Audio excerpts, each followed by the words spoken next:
Vai jūs kādreiz esat vērojuši putnus koku galos? Kā viņi rosās, šivina un bezrūpīgi vēro pasauli? Mani 9 kaki dara to pašu, tikai dziesmu vieta ir murrāšana, spārnu vieta viņam ir pukainas astes, bet knāpjus aizstāja elegantas ūsas. Šīs stāsts ir par tiem, kas prot iekarot ne tikai divānus, bet arī mūsu sirdis, par 9 kakiem ar savu raksturu un iekšējo pasauli. Šīs kungs ir misters Putifutijs, īsi Funts, galvenais vīrietis ciematā. Viņš apzinās savu cieņpilnu stāvokli, tāpēc apmēram 80% no dienas velta atpūtai un miegam. Līdztekus atpūtai ir arī ikdienas maltītes degustācija. Viņam tik ļoti patīk ēst, ka nevien vēders kļuva apaļāks, bet arī deguns, zaudējot savu tauriņu plankuma formu. Putifutijs prasmīgi manipulē ar cilvēkiem, vienmēr dabūjot to, ko viņš vēlās. Izcils aktieris.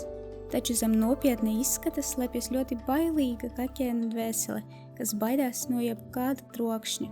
Bērnībā jebkuru maisiņu skaņu Funts uztvēra par iespēju paspēlēties un pasēdēt jaunā vietā, bet tagad viņš to vairs neatzīst. Mazai bulciņai īpaši nepatīk vetārsti un mazgāt kepas, jo tas neiekļaujas viņa dzīves stīlā. Zefīrs ir maza Funtie kopija, ļoti asprātīgs, viltīgs un rotaļīgs kaķens, gatavs iet kopā izzināt pasauli un pētīt visas noslēptas vietas. Cilvēku sabiedrība viņam devā prieku, jo Zefīrs ir ļoti komunikabls un draudzīgs. Mīl, kad viņu glāsta, bet pretī daudz neko nesola. Viņa asinīs ir eskimosu gēni, jo Zefīram īpaši patīk saskarties ar degungaliem. Tā viņš izrāda savu patiku. Īsts Zefīrs, maigs, pukains un ļoti salds puika. Un tā ir Ofēlija, Zefīra māsa, kura padara viņa dzīvi jautrāku. Patiesa vētra, kurai ārkārtīgi patīk rotaļāties ar saviem brāļiem un māsu. Bet tajā pašā laikā Ofēlija ir ļoti taktila un sirsnīga kaķene. Dzirdat? Jūs viņai patīkat. Šī kaķene ir neparedzama, ļoti aktīva un veikla. Viņa ir gatava iekarot visas virsotnes. Nav svarīgi, vai tā ir cilvēku munkura, traktors vai koks. Absolūti vienalga. Vērot visu no augstuma patīk arī pogai. Viņa ir izcils kaķa piemērs, jo nīcina ikvienu, kurš mēģina viņai pieskarties. Protams, ja jūs neesat viņas cilvēku versijas mamma. Mierīgs dzīves ritms un gulēšana naktī nav viņas stils. Podziņā mīt neapturams spēks, tieši tāpēc viņas iecienītākais vaļasprieks ir bezgalīga skraidīšana. Kaprīza un izlūtināta meitene, bet tajā pašā laikā var apēst nokritušo kukurūzu un aizmigt papīra kastē. Bez viņas mana dzīve noteikti zaudētu krāsas. Pogas pretstats ir maigā un mierīga brūklane, kuras uzmanību un uzticību ir ļoti rūpīgi un lēni jānopelna.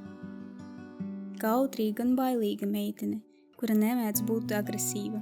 Tieši tāpēc viņu bieži aizvaino, bet brūklane pastāvīgi slēpjas un atrodas vienatnē. Viņas dāmas manieres neietver sevi veiklas un ātras koku kāpšanas prasmes, bet kaut kā ir jāizdzīvo. Neskatoties uz savu introverto pusi, brūklanei ļoti patīk sarunāties un griezt riņķus ap cilvēkiem, kad viņu glāsta.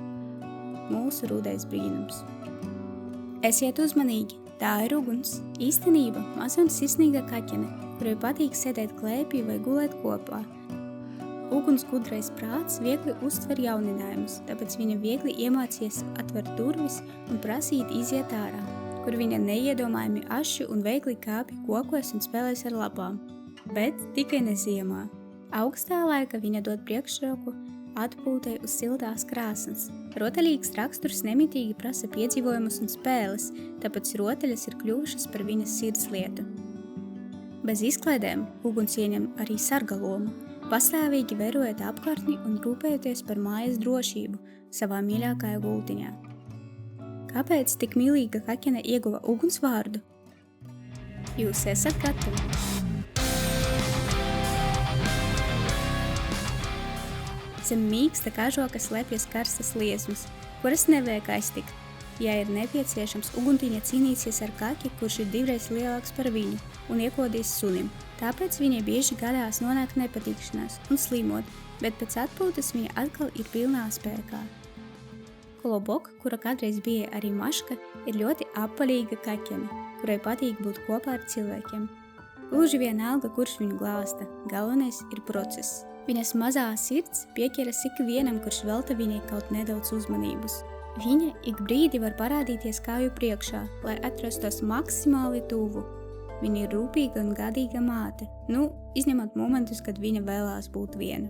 Kolobočka ikdienas rituālos nozīmīgu vietu ieņem kasīšanas māksla un vanošanas procedūras. Amēlija noteikti ir mantojusi mammas šarmu, ieskaitot burvīgi apaļīgas formas. Viņa ir tikai pusgads, bet viņa jau svēr pāri 3 kilogramiem. Ja viņa varētu izvēlēties vienu aktivitāti, ar ko nodarboties visu dienu, tā noteikti būtu salda atpūta kādā klēpī, ļaujoties glāstu maigumam. Patiesa bauda. Taču viņas uzticība no sākuma ir jānopelna, jo šī meitene ir diezgan kautrīga un bailīga. Parvarot šo neusticības robežu ir iespēja iepazīties ar mīlas pilnu kaķeni. Nē, tā vairs nav Amelija, bet gan viņas brālis Persiks. Viņus ir ļoti grūti atšķirt, taču pēc trenēšanas laika ir iespējams, jo Persikam un Amelijai atšķiras purniņš un pakaļkājas.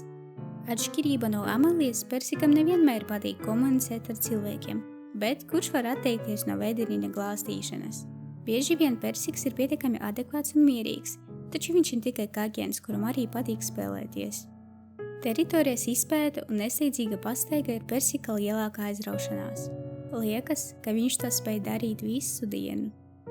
Tik dažādas dzīves būtnes, kuras spēj mīlēt, draudzēties, spēlēties un domāt, vieno vēlme pēc kāda, kurš ar viņiem sarunājas, glāsta, pievērš uzmanību un rūpējas. Neesat vienaldzīgi pret tiem, kuri nespēj parūpēties par sevi paši.